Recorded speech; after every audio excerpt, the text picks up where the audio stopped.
Hi friends, आज हूँ शेर करीश तमारी साथे पालकमांथी नवो नास्तो बनाववानी रेसिपी। तो अहीं आगळ पालकने मैं आ रीते कट कर लीधी छे, एटले आ रीतनी ज राखवानी छे, आखी कट करीने धोईने कम्प्लीट कोरी करी लीधी छे। तो जे पालक ना खातुं होय तो आ रीते नास्तो बनावो ने ए बी पालक खाय। आ पालक खवडाववानी निंजा टेक्निक। हवे बाउलमां आपणे अहीं आगळ मैं कणकी कोरमानो लोट लीधो छे, एक वाडकीमां थोडुं ओछुं बेसन लईशुं आपणे। हवे एमां थोड़ाक मसाला करीशुं।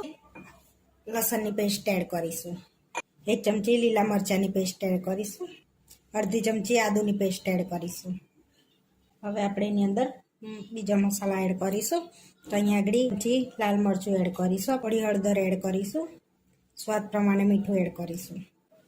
अर्धी चमची धना जीरुं पाउडर एड करीशुं। अर्धी चमची गरम मसालो एड करीशुं। हवे एमां 1 चमची લીંબુનો रस एड करीशुं। हवे લીંબુને બેલેન્સ કરવા આપણે ખાંડ એડ કરીશું, તો થોડાક ચટપટા હોય ને એટલે સારા લાગે। થોડી હિંગ એડ કરીશું। 1 ચમચી ધાણા એડ કરીશું।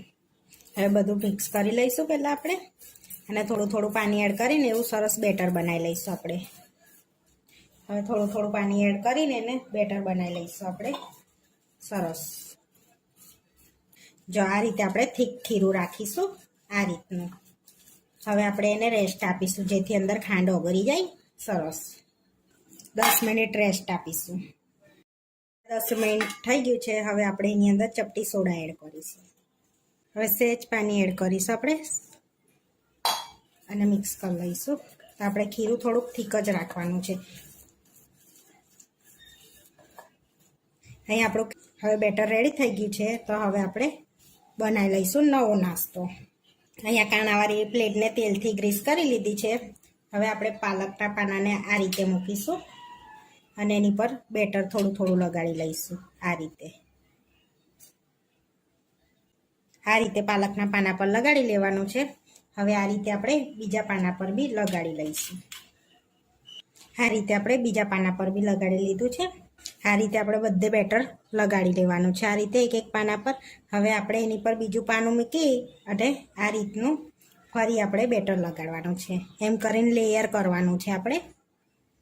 આ રીતે મેં 3 પડ કરી લીધા છે। હવે એની પર આપણે પાલક એડ કરી દઈશું આ રીતે।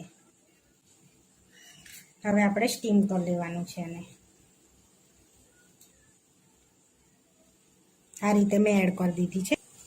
અહીંયા મેં સ્ટીમ કરવા માટે પહેલેથી પાણી ગરમ કરવા મૂક્યું છે, તો ઉકળી ગયું છે આપણું। હવે આપણે સ્ટીમ કરી લઈશું એટલે તો અને 20 મિનિટ આપણે સ્ટીમ થવા દઈશું ધીમા તાપે। 20 મિનિટ થઈ ગઈ છે, તો આપણે હવે ચેક કરી લઈશું। હવે આપણે ચક્કુ એડ કરીને ચેક કરીએ છીએ, તો આપણા સરસ સ્ટીમ થઈ ગયા છે। હવે પ્લેટને બહાર કાઢી લીધી છે। હવે આપણે ઠંડી થવા દઈશું। આ ઠંડુ થઈ ગયું છે। હવે આપણે કટ લગાડીશું એને। તો આપણે ચોરસ કટ લગાડવાના છે। આપણે ચોરસ જો આ રીતના આપણે લેયર થયું છે। હવે આપણે એને વઘારી લઈશું। તો આને તમે તળી બી શકો છો, એને વઘારી લઈશું। તો અહીંયા આપણે થોડું તેલ લઈ લઈશું। તો અહીંયા મેં 1.5 પરી તેલ લીધું છે અને ગરમ થવા દઈશું। અહીંયા આપણું તેલ ગરમ થઈ ગયું છે। હવે આપણે રાઈ એડ કરીશું અંદર। અહીંયા આગળ આપણે રાઈ 1 ચમચી એડ કરીએ છીએ અને તતડવા દઈશું રાઈને। આપણી રાઈ તતાઈ ગઈ છે, થોડાક તલ એડ કરીશું આપણે। આ રીતે કટ કરેલું લસણ એડ કરીશું, જેથી લસણનો ટેસ્ટ સારો આવે એટલા માટે। હવે શેકી લઈશું આપણે એને। ક્રન્ચી લસણ લાગે ને એટલે આ રીતનું નાખવાનું આપણે અંદર। હવે એડ કરી દઈશું પાલકનો નાસ્તો આપણે અંદર। હવે મિક્સ કરી લઈશું બધું આપણે સરસ। તો સરસ આપણે વઘારી દીધા છે। તો હવે ધાણા એડ કરીશું ઉપરથી અને મિક્સ કરી લઈશું આપણે। આપણા રેડી થઈ ગયા છે વઘારીને બી સરસ એવા। હવે આપણે